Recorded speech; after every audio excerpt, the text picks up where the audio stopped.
दाऊ मुझसे सदैव पूछते हैं कि कान्हा ये मुस्कुरा है कि सदैव तुम्हारे मुख पर क्यों रहती है, कैसे रह पाती? सामने शत्रु को देखते हो फिर भी धीरज नहीं खोते, कोई तुम्हारी निंदा करता है तो उनसे बैर नहीं रखते, कोई तुम्हारे विषय में बुरा सोचता भी है तो उसे कभी घृणा नहीं करते। कैसे और क्यों करते हो? आपके मन में भी ये प्रश्न आता होगा। इसका उत्तर बड़ा ही सरल। कभी देखिए गाय के बछड़े को कैसे वो अपनी माता का दूध पीता है, सुखी रहता है क्योंकि उसे ज्ञात है कि उसकी माता ये दूध रूपी अमृत उसे पिलाती रहेगी। उसे ज्ञात है कि ये समय केवल उसके लिए है कि वो अपनी माता का ये दूध रूपी प्रसाद ग्रहण करता है और इसलिए वो सुखी रहता है। इसी प्रकार ये जीवन प्रेम हेतु है। इतना छोटा सा जीवन प्रेम करने के लिए कम पड़ जाता है, घृणा करके समय व्यर्थ क्यों करें? मैं यही करता हूं, आप भी यही कीजिए। प्रेम करिए, प्रेम सब में बांटिए और इसी प्रेम के साथ कहिए राधे राधे। लो, ऐसा कौन सा व्यक्ति है इस संसार में जिसे रोग नहीं हो? हर एक व्यक्ति कभी न कभी इस रोग के सामने आया ही है, उसका ये शरीर रोग से ग्रस्त हुआ ही है। अब ये रोग ये आते हैं, ये जाते हैं, किंतु क्यों ये हमें सता पाने में सक्षम रह जाते हैं? कारण है स्वच्छता। यदि स्वच्छता इस तन में नहीं होगी तो व्यक्ति शारीरिक रूप से पीड़ा सहेगा। अब उसी प्रकार अति आवश्यक है कि ये स्वच्छता कि मन में भी, यदि ये स्वच्छता मन में ना हुई तो व्यक्ति चारित्रिक रूप से पीड़ा सहता है। अब इसका निवारण क्या? बड़ा ही सरल है इसका निवारण। यदि रोग तन में है तो सर्वप्रथम स्वच्छता रखना सीखिए, इस शरीर को स्वच्छ रखना सीखिए। समझदारी के साथ डट कर इस रोग का सामना करें, भयभीत होने की आवश्यकता नहीं। व्यायाम करते रहें, सब ठीक होगा। उसी प्रकार यदि ये रोग ये मन में हो तो क्या करें? सर्वप्रथम आधार पर ध्यान दें। आपका आधार है आपका आहार। जो आप खाओगे वही आप बनोगे। उसी प्रकार जो आप सोचते हो वही आप बनते हो। इसलिए इस सोच को सकारात्मक बनाएं, अपने दृष्टिकोण को सकारात्मक बनाएंगे, सब कुछ ठीक होगा। आपके मेरे हर एक के भीतर एक राक्षस रहता है, उसका सामना करें, उसे परास्त करें। तो ये रोग चाहे तन का हो या मन का, यदि उचित समय पर इसे ना रोका गया तो अनुचित समय पर ये महामारी बन सकता है। इसलिए सावधान रहें, स्वस्थ रहें और मेरे साथ प्रेम से कहें राधे राधे। कल, आज, कल, इसी के मध्य में मनुष्य का पूरा जीवन व्यतीत हो जाता है। और मनुष्य क्या करता है? मनुष्य सोचता रहता है भूतकाल के विषय में, भविष्य के विषय में।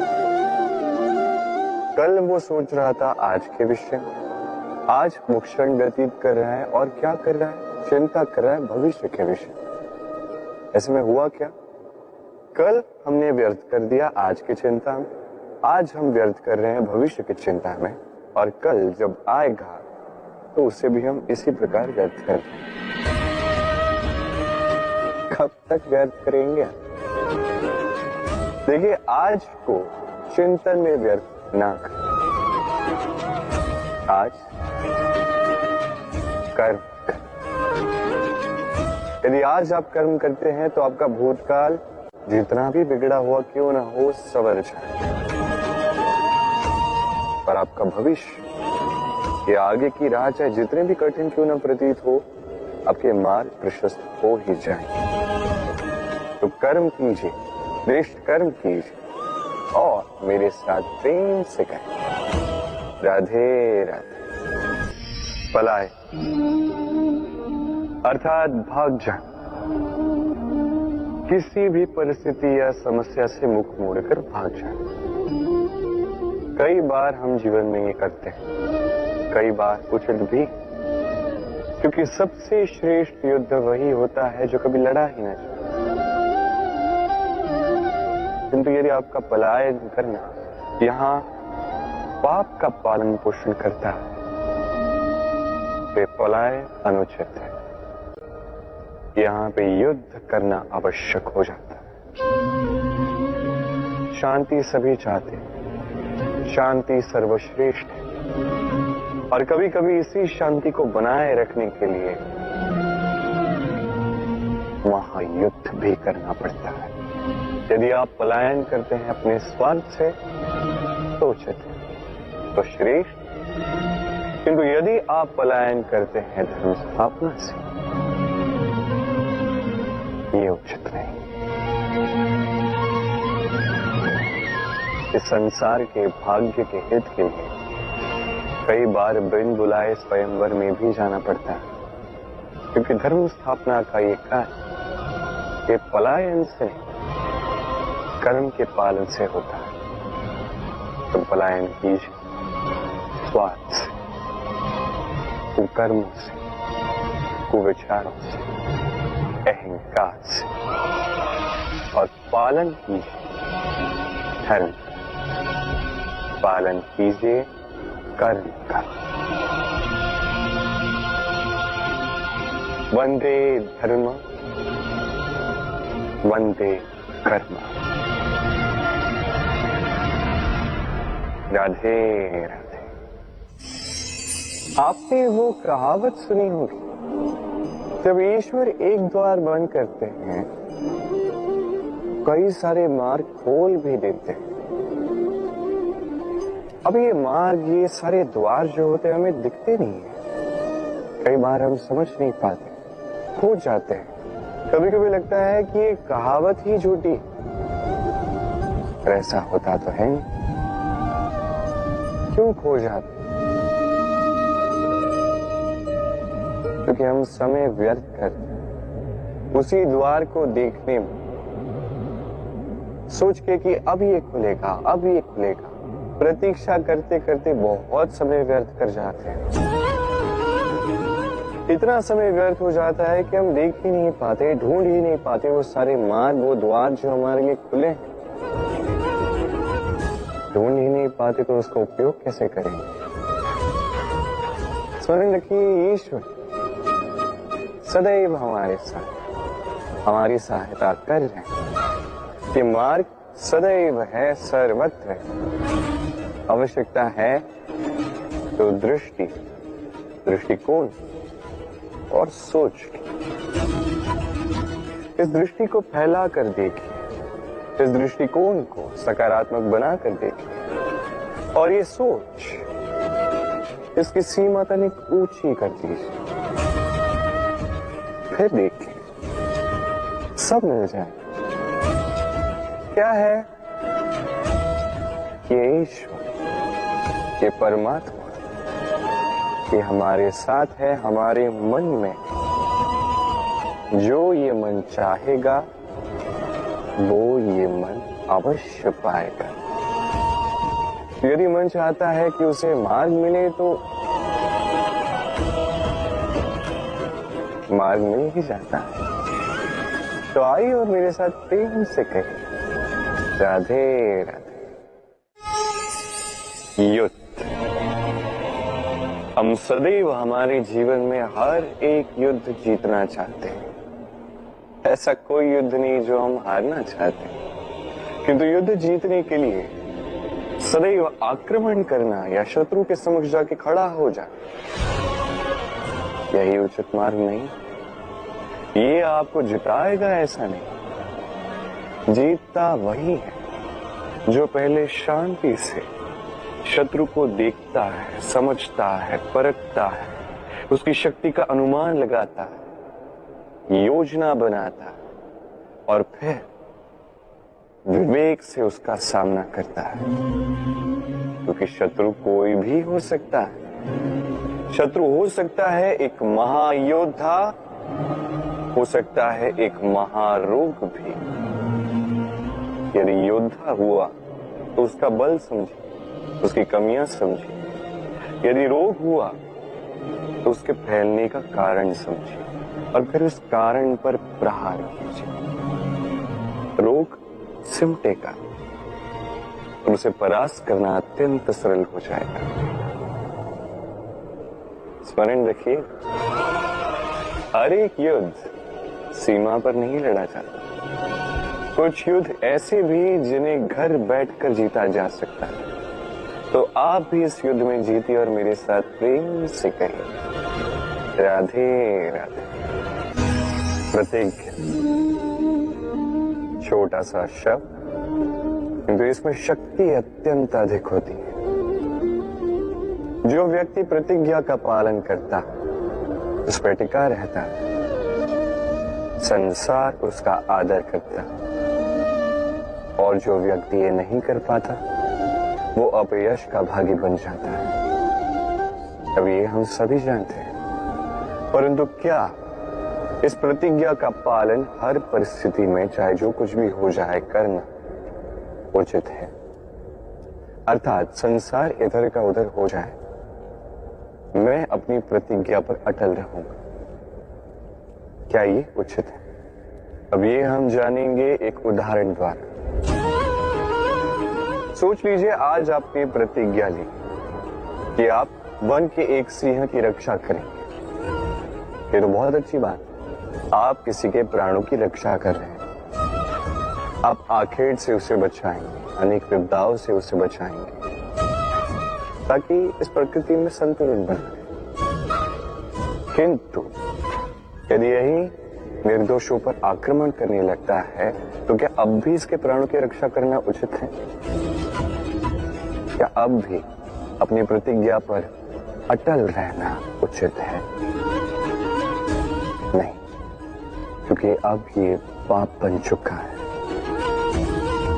कोई भी प्रतिज्ञा, कोई भी वचन यदि इस प्रकृति के विध्वंस में सहायक है, यदि इस संतुलन को बिगाड़ रहा है, उसे वहीं तोड़ना उचित है।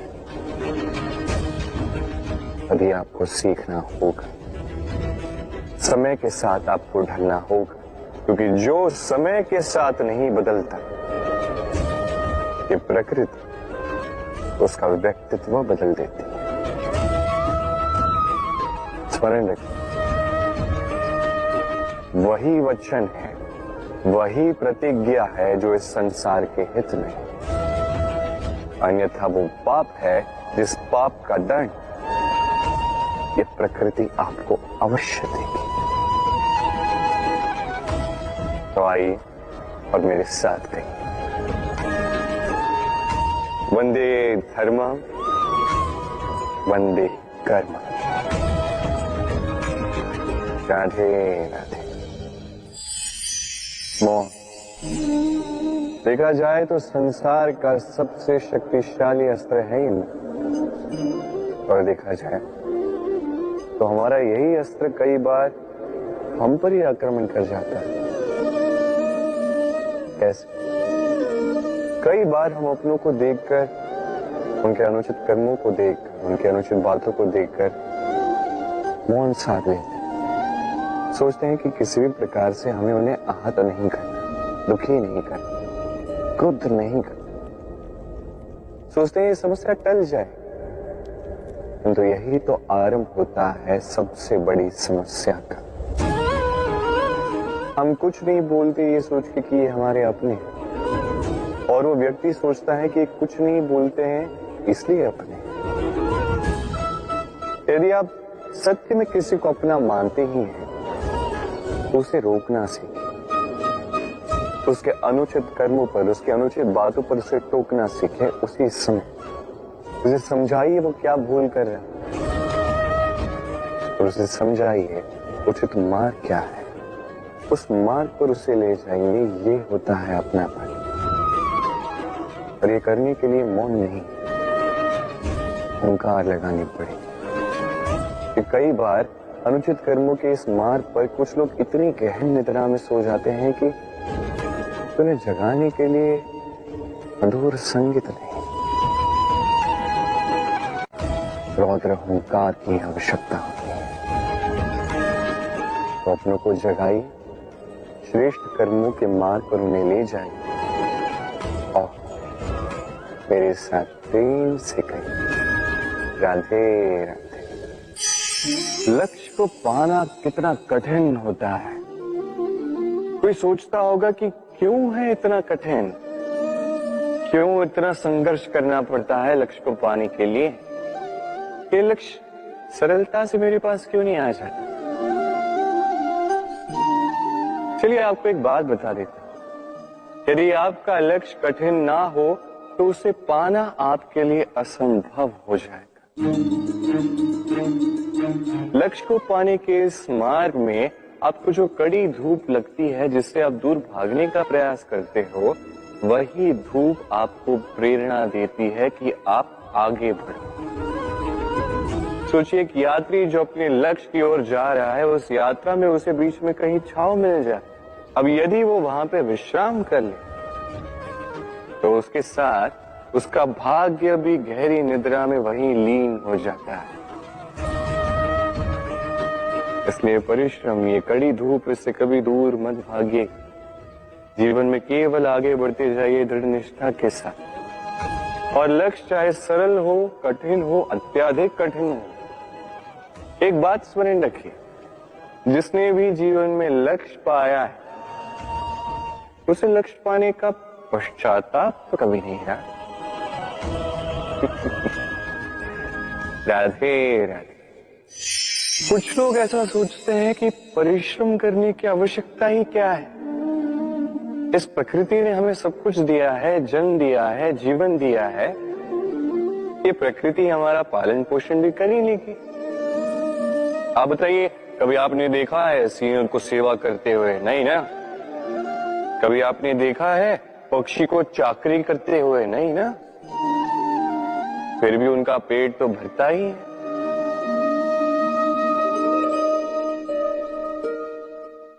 चलिए आपकी ये बात मैं मान लेता हूं।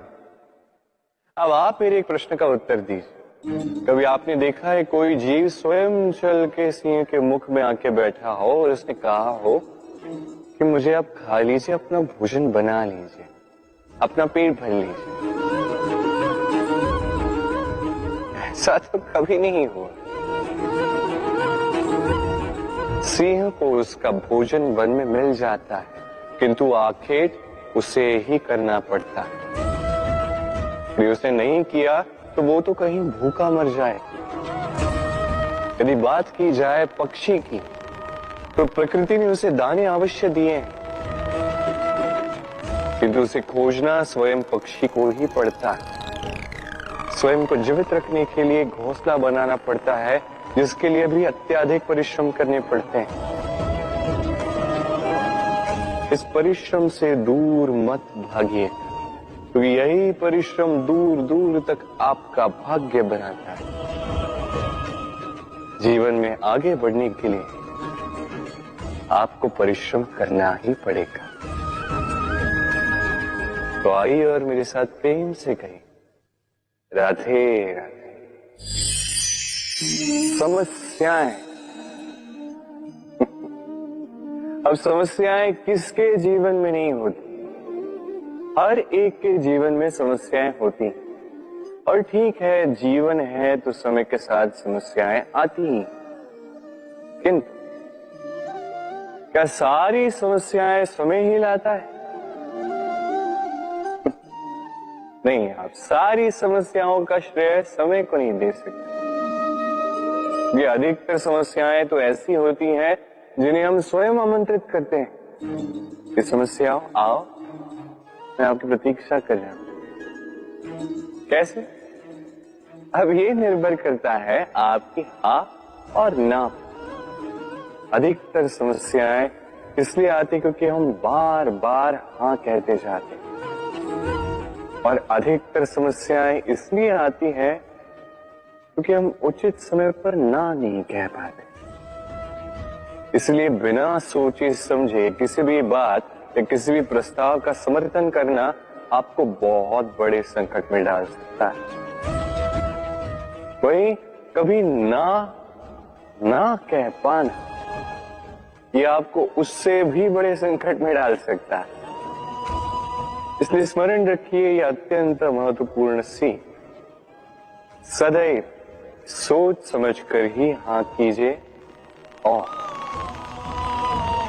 दृढ़ता के साथ ही ना कीजिए, और विश्वास कीजिए आपका जीवन अत्यधिक सुखमय हो जाएगा।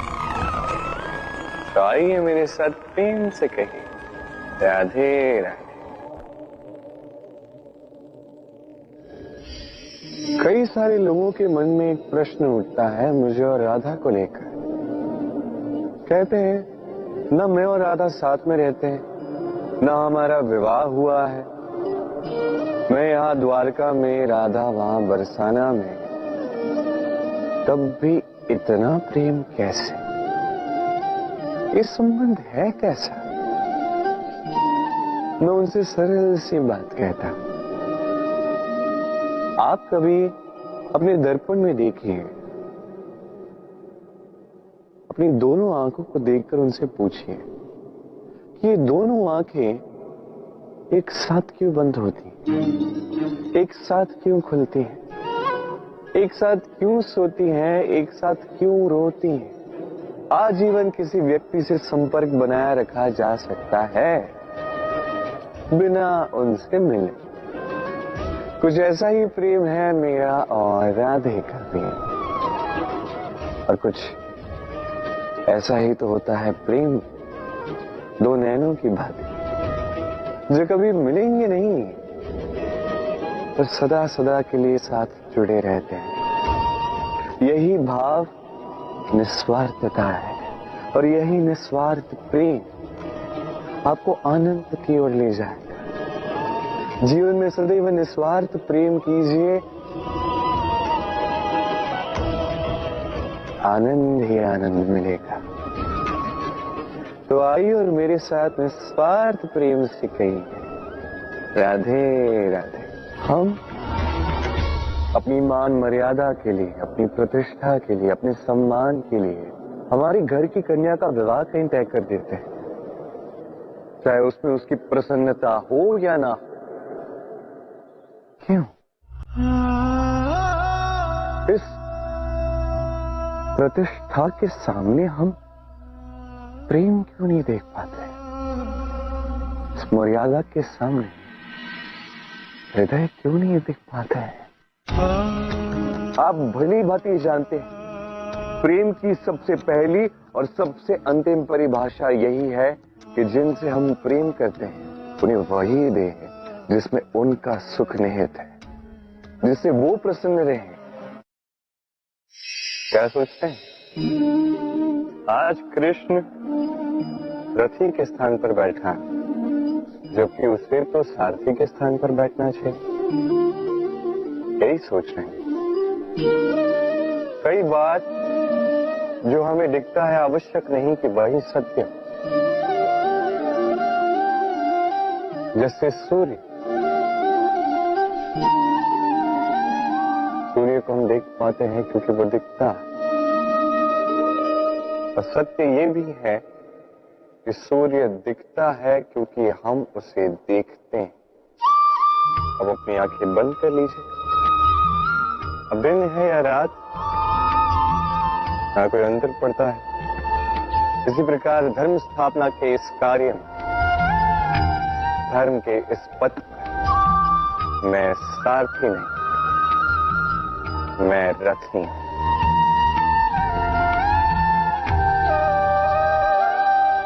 और मैं खोज रहा हूं उस सारथी को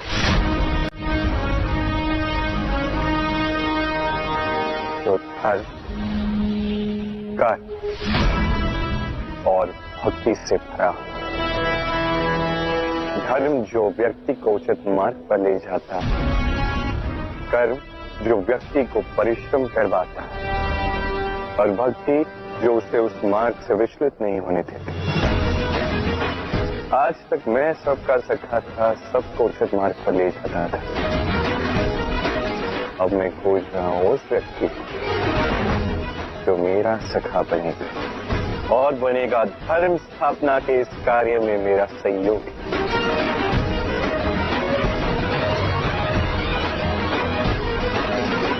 वंदे कर्म, वंदे धर्म। राधे राधे।